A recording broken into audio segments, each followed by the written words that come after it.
નમસ્કાર મિત્રો, સ્વાગત છે આપનું આપની સહ્યારી ચેનલ પૂર્વજોની ગૌરવગાથામાં. પૂર્વજોની ગૌરવગાથા આપ સર્વે સમક્ષ વાચકમ સ્વરૂપે રજૂ કરવાનો મારો આ નાનકડો પ્રયાસ છે. જેમણે આ બુકને આપણી સમક્ષ રજૂ કરી છે તેવા વાલજીભાઈ કામરિયા અને નાથાભાઈ વાયકના પણ આપણે આભારી છીએ, જેનાથી આપણે આપણો આ અતુલ્ય વારસો છે એ જાણી શક્યા છીએ. તો ચાલુ કરીએ ભાગ 2, પરિવર્તન. તેમાં જોઈએ આપણા ગુર્જર પૂર્વજોનું ઉગ્યું ગોજારું પ્રભાતને બન્યા ખરક. રાત્રિના ચોથા પ્રહરમાં ગુર્જરો ઉઠી દાંતણ પાણી કરી નદીના કાંઠે ચરતા ખચ્ચરો અને બળદોને પોતાના પડાવ તરફ લાવ્યા. ગાલે કરચલીઓ પડેલી ગુર્જરોનું માટીના વાસણોમાં જીવ સટ્ટોસટ દૂધ દહીંને સાચવીને રાખતી હતી. બાળકો રડારોળ કરતા હતા. વૃદ્ધો ક્ષિપ્રા નદીની રેતમાં ભાગ્યના ચોપડા ખોલીને ચર્ચા કરતા હતા. ઉજ્જૈન નગરીમાં કોઈ મોટો સમારંભ હતો. ગામમાં આજે ગામધુવાડો બંધ હતો. જમણવારનું નિમંત્રણ આપણા પૂર્વજોને નદીના પટમાં ઉતારા કરી રહ્યા હતા ત્યાં મોકલવાનું નક્કી થયું.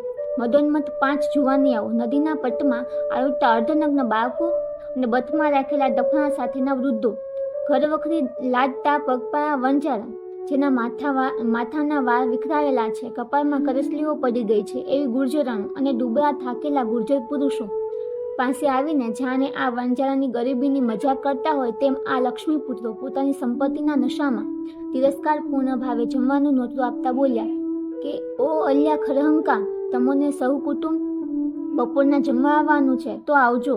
બસ તેજીને ટકોરો. ભલે દુબળા પાતળા અને ગરીબીમાં દિવસો પસાર કરનારા, તેમ છતાં સ્વમાની ગુર્જરોથી આ તિરસ્કાર સહન ન થયો. નમ્રતાથી નિમંત્રકોને જણાવ્યું કે અમો પણ તમારા જેવા જ વાણિયા વ્યવહારિયાથી ઓળખાઈએ છીએ. તમોએ અમારી મજાક ઉડાવી છે એટલે તમારું અમૃત સરખું ભોજન ન ખપે. અમારો બંટીનો રોટલો સારો છે તે પણ આજે અમારા ભાગ્યમાં લખાયો નહીં હોય, તેથી અમે આ ક્ષિપ્રાનું પાણી પીવા પણ નહીં રોકાઈએ. અને તેઓએ જવાની તૈયારી કરી. ગુર્જર વાણિયા પૂર્વજોનો તેજસ્વી અહંકાર સાંભળી આગંતુક યુવાનોને પસ્તાવો થયો. તેઓ વિચારવા લાગ્યા કે આપણે તેઓને જમવાનું નહોતું નહીં પણ ભૂખ્યા રહેવાનો સંદેશ આપ્યો છે. આવા સમયે આપસમાં વિચાર વિમર્શ કરતા ગૌરાંગી કહે, ગોવિંદજી, કયું વધે વ્યવહાર? કોણ બંધાવે કર્મને, કોણ વધારે ભાર?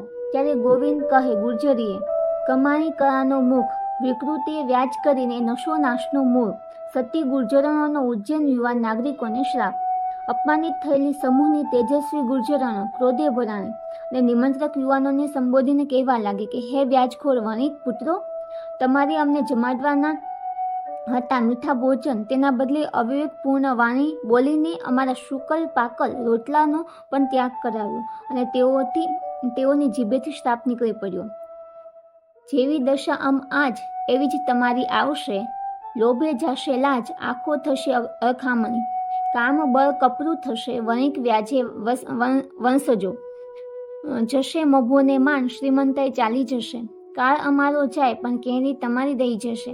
એક દી આવશે અંત, રામ તમારો રૂઠી જશે. વિફરેલી વાઘરણો જેવી ગુર્જરણો પેલા યુવાનોને કહે છે, ધિક્કાર છે તમારી સંપત્તિને, ધિક્કાર છે તમારી વિલાસિતાને અને તમારી વાણીને. નરાધમો તમારી સંપત્તિ સર્પીને બનીને તમને જ ડંકશે.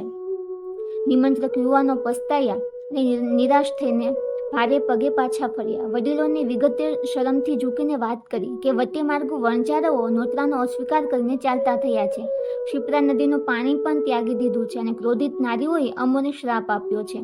ગામના વડીલોએ યુવાનોને ઠપકો આપ્યો. તુરંત જ 5 ઘોડેસવારોને સીમાડા તરફ મોકલ્યા ને તેઓની માફી માંગી. સમજાવીને પાછા વળવા આદરપૂર્વક જમાડવા જણાવ્યું. આ 5 ઘોડેસવારોએ લાખ ઉપાયો કર્યા છતાં અસ્મિતાવાન મનોપ્રકૃતિવાળા પૂર્વજો પાછા ન ફર્યા. આ આપણા પૂર્વજોની તેજસ્વીતાનો આદર્શ પ્રસંગ આપણી જ્ઞાતિ ખરક જ્ઞાતિ તરીકે થવામાં નિમિત્ત બન્યું. ગૌરવથી માથું ઊંચું કરવા જેવી વાત છે. આમ ખરહંકામાંથી ખરક થયું હશે. કર્મે આજ કંગાલ બન્યા, રજરે રણ વગડીએ તોય ચૂક્યા નહીં ધ્યેય, ભલે ભાંગીને ભૂક્કો થાય. હતાશ ઘોડેસવારો શહેર તરફ પાછા ફર્યા. આપણા પૂર્વજોમાં રાજપૂતના સંઘનો રણકાર જોવા મળ્યો. ખાનદાનનું લોહી પોકારી ઉઠ્યું. અમને તિરસ્કારનું ન ખપે, મફતનું ન ખપે. આ મર્દાનગી હતી પૂર્વજોની. આ રણકાર અને ખાનદાનની સાચવવાની જવાબદારી આપણી છે. જાડા લુગડા પહેરતા, ખાંડીને ખાતા ધાન, નેવે નમીને ચાલતા પણ કહેવાતા ખાનદાન. આ એટલે જ આપણે ખરક. તો બસ આજે આટલે સુધી રાખીએ. ત્યાં સુધી જોતા રહો પૂર્વજોની ગૌરવ ગાથા. આભાર.